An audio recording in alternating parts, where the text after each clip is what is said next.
Alright, hello, and welcome to today's project update.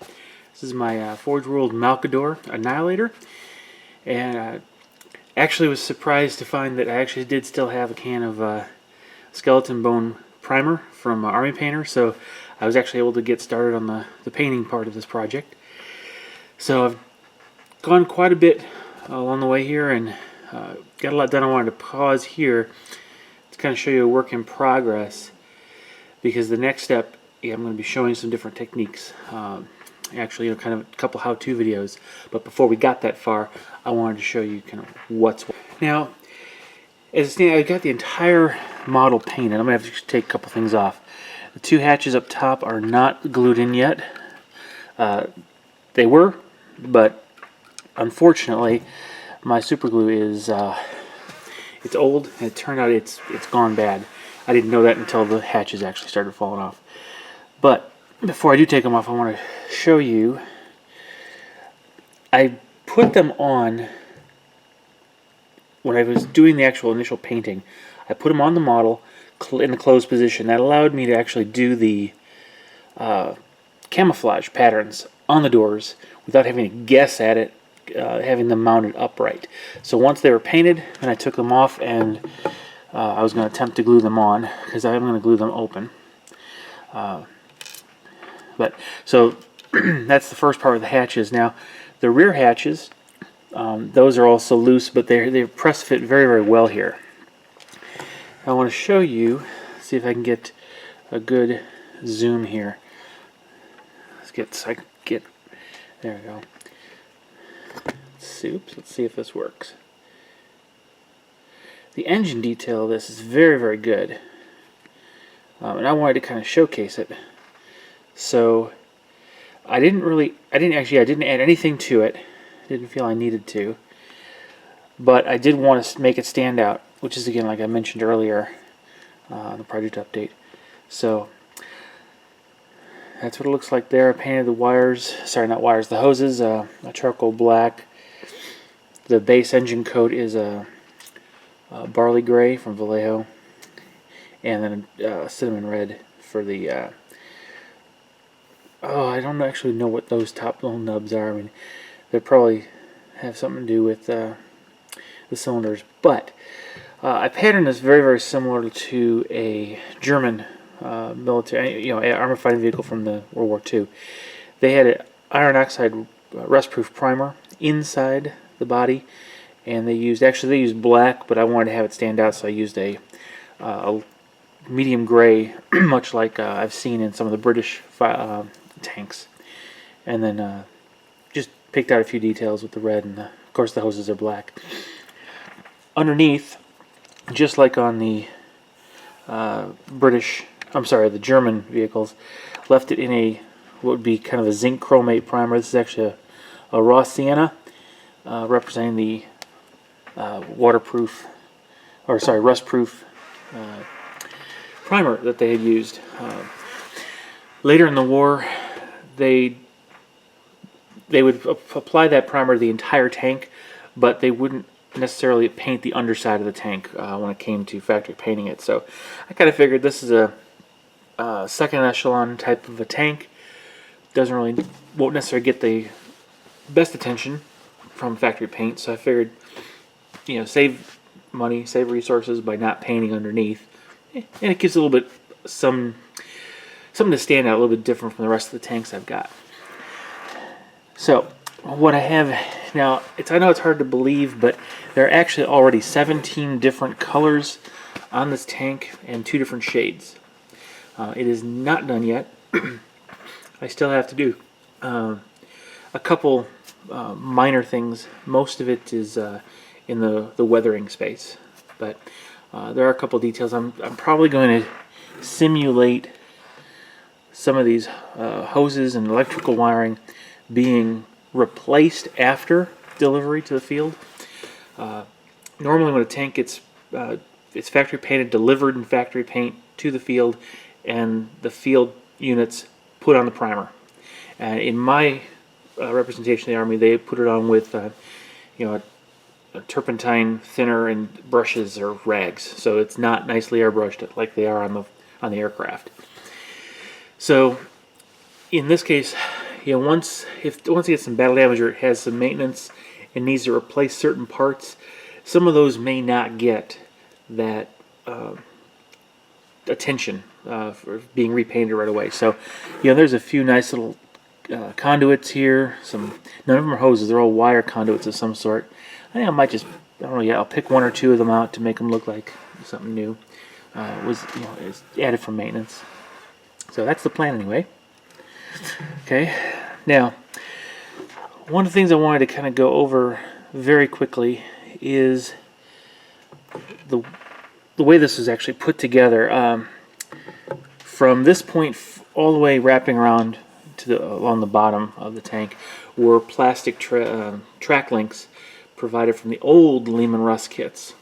They're actually really nice. I kind of think I prefer them. But I don't know if it was just me. I tried different ways to make it fit perfectly, but it ended up being 1/2 of a track link off. And so in both cases I had to actually cut a half track link off. You're not really going to tell, but it's just something to note if you happen to get your own. It's definitely not a deal buster at all. It's really a great tank.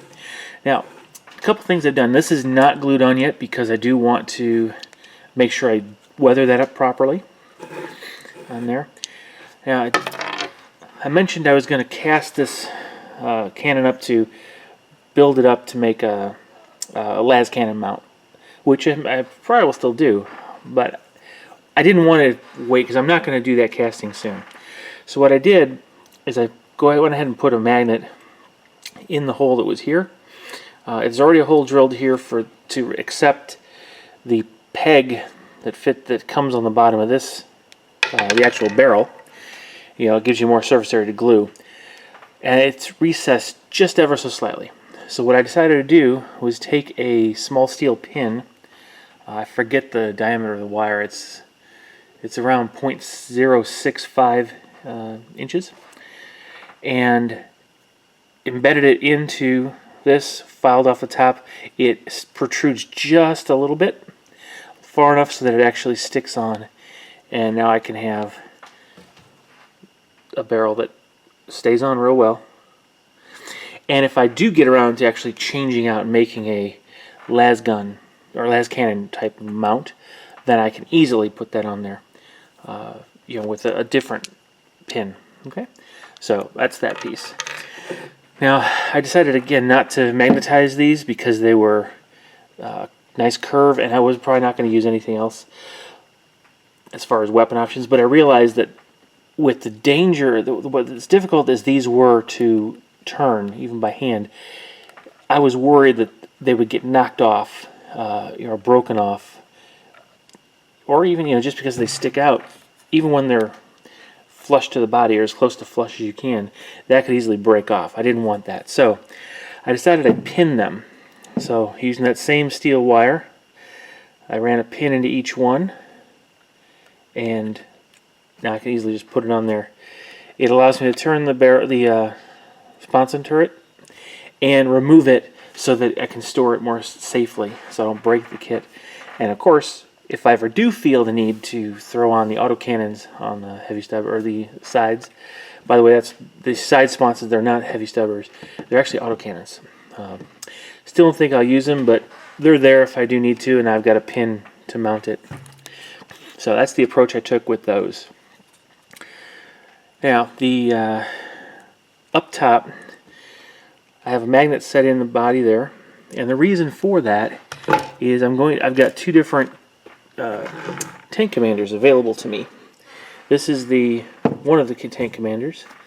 Let's see how close we can get this. Okay.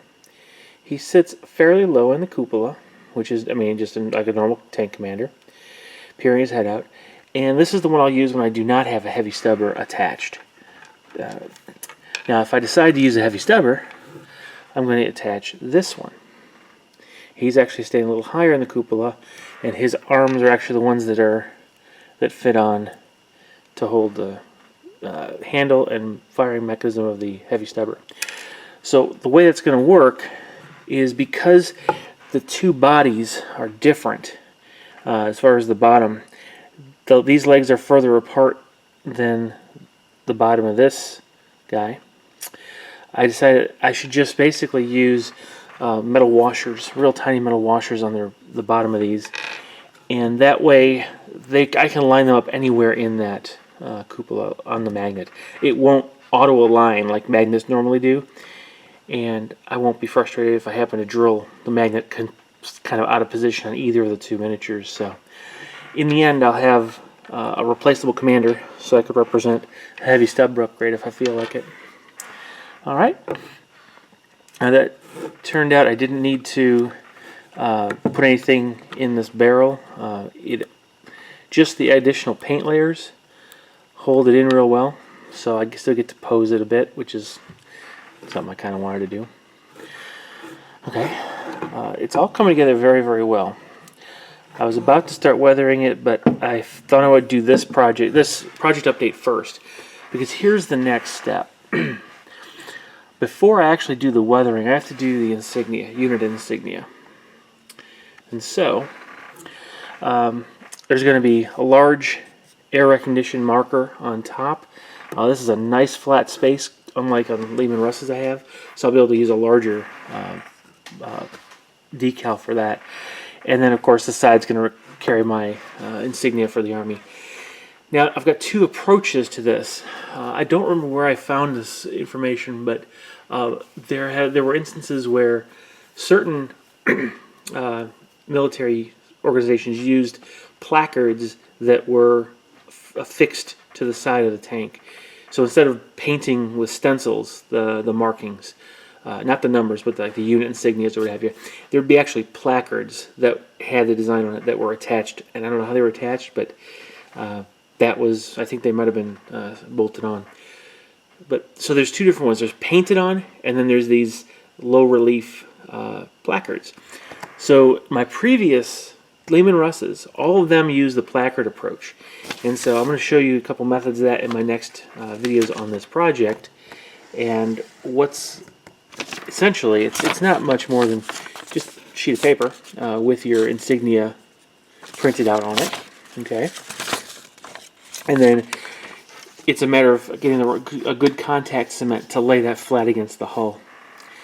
The other approach is wet decals, and I've got some of these. It looks like, if not this large one, it'd be this next one here, would be ideal for use right up on top as an air recognition marker. Now that would be representing a painted on insignia, much like they are on my aircraft. So those are the next two things coming up, and then I'm also going to show you a couple different weathering techniques.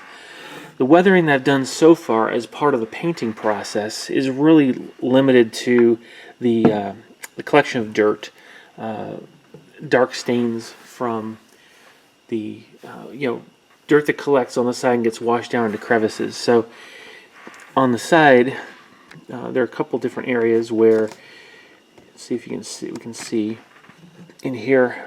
Not too well on that side, but down here you can see it's the brown right in the crease. Okay, that's really just an Army Painter's soft tone shader, which is what I used on the entire model, except the tracks, to stain the tan itself, the skeleton bone, and to, in the creases, either put a shadow effect or this collected dirt effect. Now, one thing that's also important is that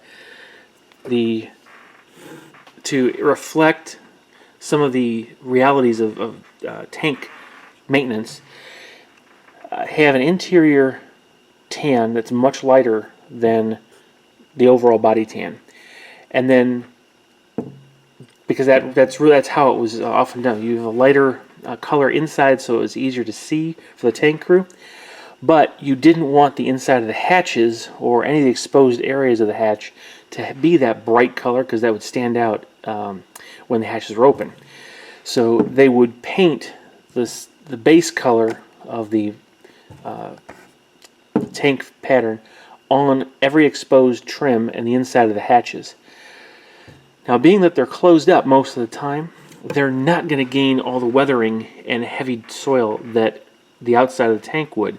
So what I've done is for the, I don't know if the video is going to pick it up real well, but I hope you can see the difference between the brown on the door, the inside of the hatch here, and the brown on the, let's try to do this. Here.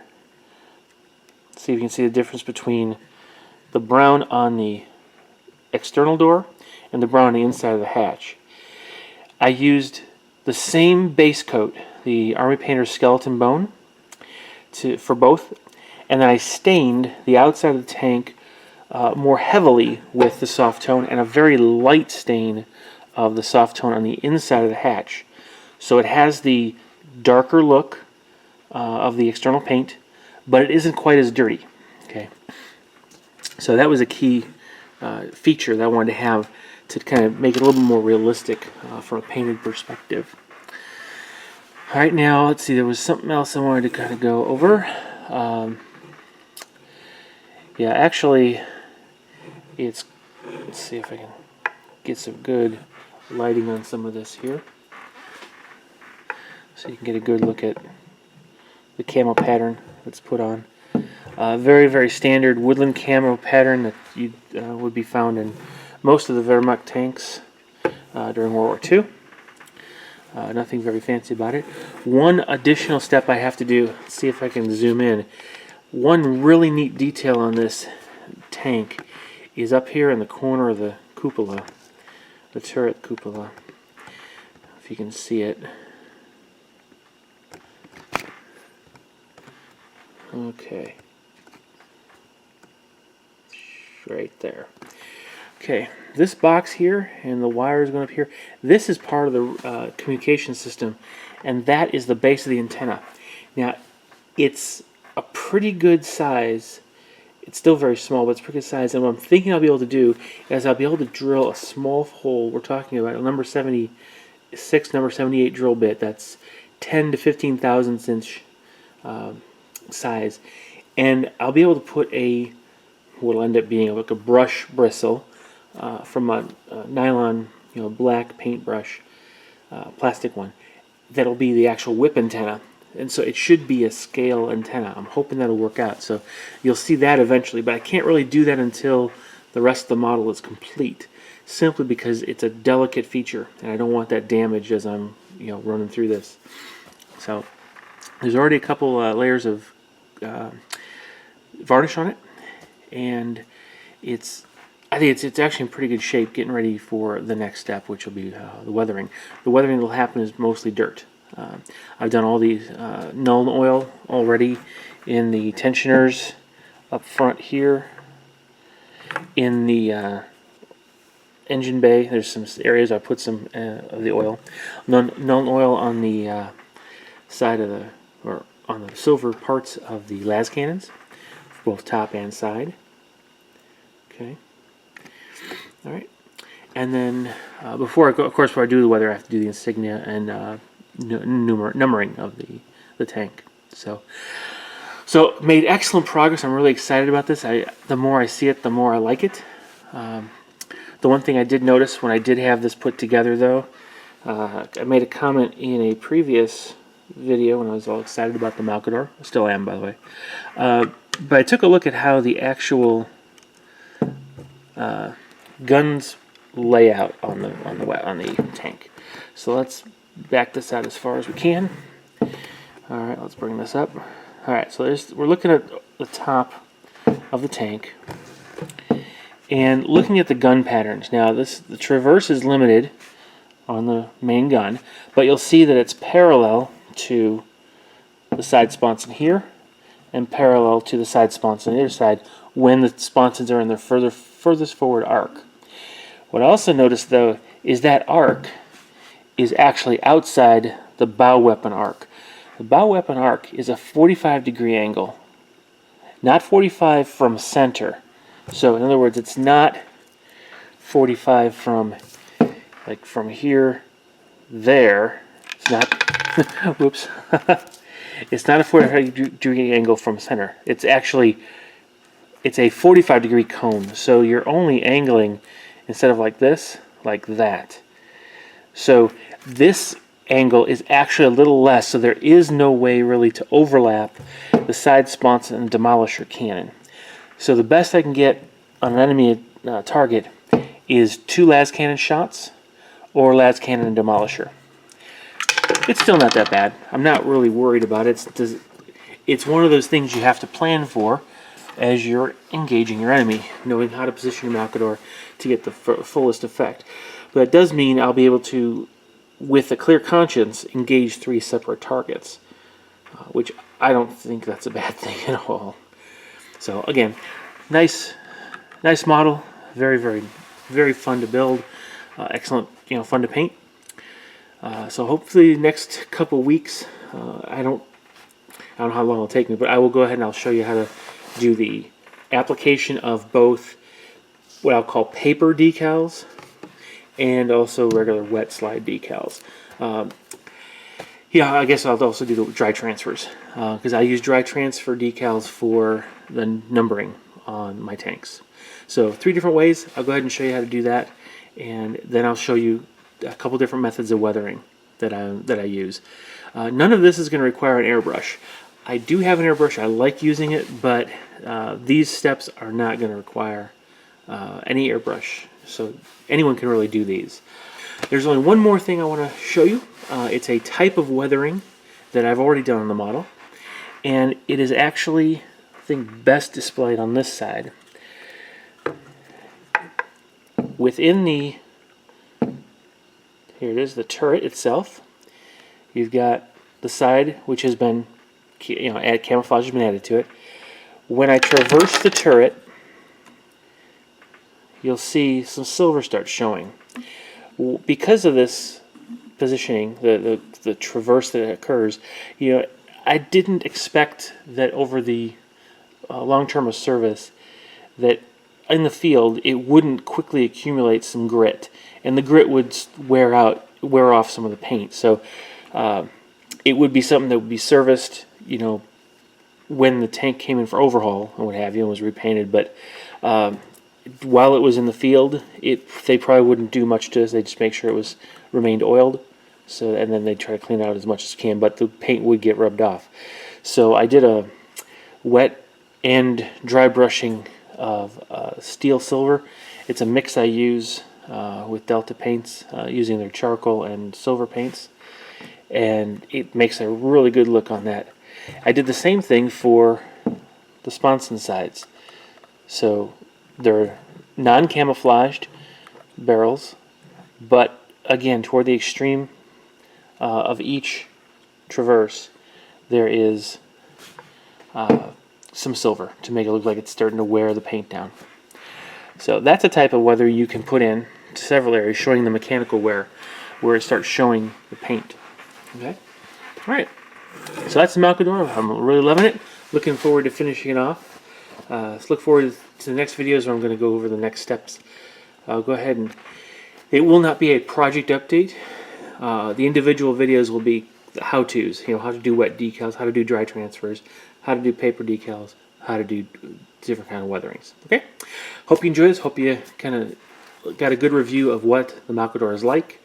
I don't know if it interests you. If you got an Imperial Guard army, it's one of those things that you either like it or you don't, and it's just a personal preference. So I had fun building it.